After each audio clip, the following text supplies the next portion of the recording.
Hey guys, welcome back. Join me as I show you how I make crunchy salt and vinegar cocoyam chips. Begin by washing your cocoyam, ensuring they are clean and free from any dirt, and then use a vegetable peeler to gently peel the cocoyam, revealing their fresh starchy goodness. And don't forget, you can always compost the vegetable peelings afterwards.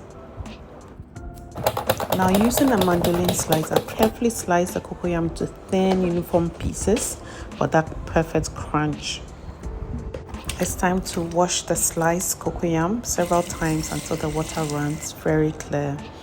And then add 1 cup of white vinegar over them plus salt to ensure you have that tangy goodness, and cover all of that with 2 cups of water. Deep fry the marinated cocoyam slices in hot oil. Make sure you separate the slices so they don't stick together, and fry until lightly brown, and just see how they curl up at the edges. They'll feel very crispy and you know it's time to take them out. These are wonderfully crunchy, delicious and addictive, so you are warned. Hope you enjoyed this video, guys. Don't forget to subscribe and share and ask any questions. Take care and stay safe. Bye.